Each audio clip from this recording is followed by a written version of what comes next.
Thank you, Devin. And with that nice weather comes picnics and lake days on the boat. And here with some food safety tips to keep your time with friends and family safe is Nurse Christina Paris. Thanks for joining us this morning. Hi, good morning. I'm glad to be here. Yes, we have some good questions today and some good tips as well. So let's dive right into it. So let's start with some basic tips on food safety as our weather gets warmer around here. Yeah, absolutely. So just basic food safety, you know, always wash your hands for when you're working with poultry and other things.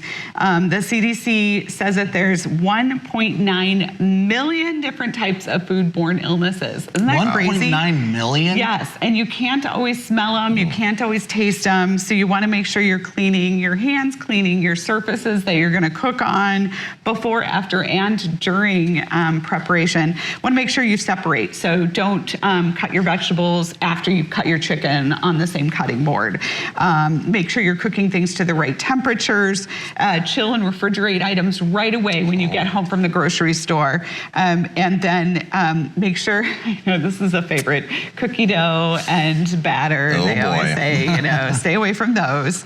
And make sure you purchase your foods. So purchase like your canned goods and things, and then go and get all the refrigerated things like the meat and the milk and dairy. Yeah, be careful with anything that needs to be refrigerated or frozen, right? Absolutely, absolutely. Yeah. All right, so what are the CDC guidelines for food storage? I know we're curious about that over here. Yeah, so for food storage, so always refrigerate, at the foods within 2 hours or 1 hour if it's been at room temperature. And then check the temperatures of your refrigerator. So your refrigerator should read 40 degrees Fahrenheit, and freezers should be at 0. So make sure you have like thermometers in there.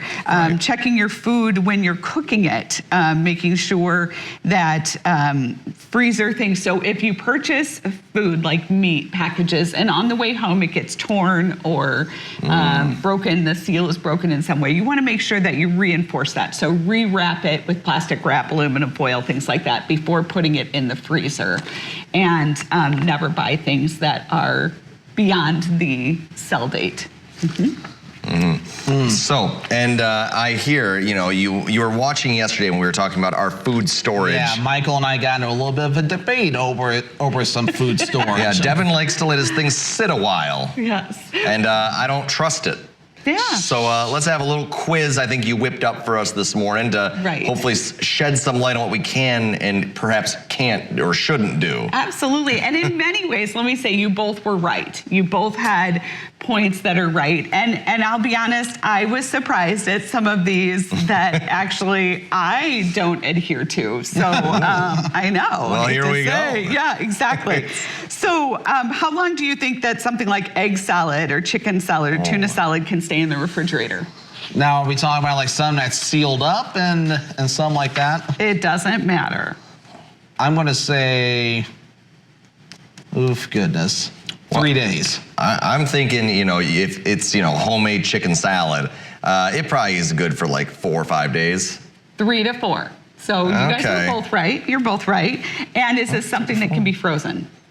Really? I don't think so. I wouldn't freeze a chicken salad. No. That'd be wild. You're right. I've never heard of it. Yeah. Can you? No, you can't. Thank goodness. Thank goodness. What about an opened package of hot dogs?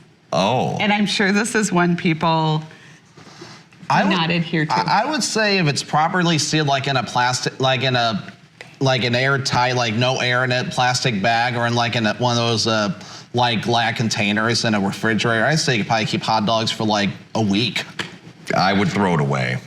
And so if you open a package of hot dogs, you are correct. It can stay in the refrigerator for a week. If you have it unopened, so you just brought it home from the grocery store, haven't opened it, it can be in the fridge for 2 weeks. And freezer-wise, 1 to 2 months. Okay, that makes sense. Yep, I've kept hot dogs in the freezer longer than 1 to 2 months. Oh. Yeah, so, and come on. Anyone who lives up in the Northwoods, we go hunting, you get, your venison, it stays in there all year until next year when you get it again. So That's true. I am not the only one, I guarantee. All right. When it comes to Now, venison. obviously, we encourage people to use good judgment, right? Exactly. So if the package was torn or it got freezer burned, Or if things it like that, smells bad or it's something out. like that. Yep. Or Yep. So this is another one that really shocked me. So bacon, if you have bacon or sausage that's fully cooked, how long do you think that can stay in the fridge? throw in the fully sealed concept again, I'd say a week. Yeah, I'd say about a week. Yeah, you're right. So if you have bacon or sausage fully cooked, it can stay in the fridge for a week. And again, in the freezer for 1 month, 1 to 2. That's impressive. Again, if I buy bacon, bacon's expensive. I'm gonna keep it in there for 6 months probably in the Wow. freezer sometimes, and then I'll pull it out to use, when my kids come home, I don't eat bacon a lot. But apparently, Time kind of stands still in the freezer, except when freezer burn becomes an issue. I feel that way, but the food and safety people Interesting. say no. So 1 to 2 months with that too. How about steaks in the fridge? Oh gosh.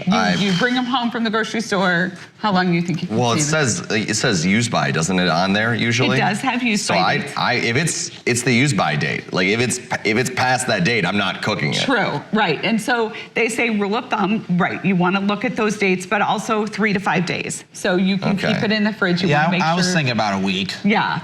And I have had meats where I usually do my grocery shopping on the weekend for the week. And I'll, some meats, if it's going to be more Thursday or Friday, I'll put in the freezer. And speaking of that, so how would you defrost something that day? That day, Just a defrost setting on your microwave. I'd probably put it on a plate and then I'd put it like on the counter. No, I'd probably put it in the fridge. That's what I would try to do if I was trying to do it. So I'd do it in the morning, put it on a plate, put it in the fridge, because if it melts, I don't want it like leaking everywhere. Right, and that's very good that you put it on the fridge.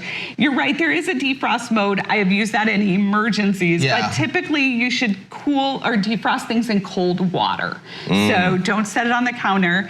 Make sure you put it in cold water. For example, I had a turkey breast we cooked last night, to heat our house. 'cause Well, you're not it going to needed deep it. fry a frozen turkey. Yeah. boy. So we put it in cold Well, water. all right. I think that's the quiz here. So who do you think did better, Devin or I? I think you guys both did great. You All both right, have, fair enough. I think, good judgment. So, yep. Well, we appreciate the Thanks, buddy. tips and Just not when it comes to eggs.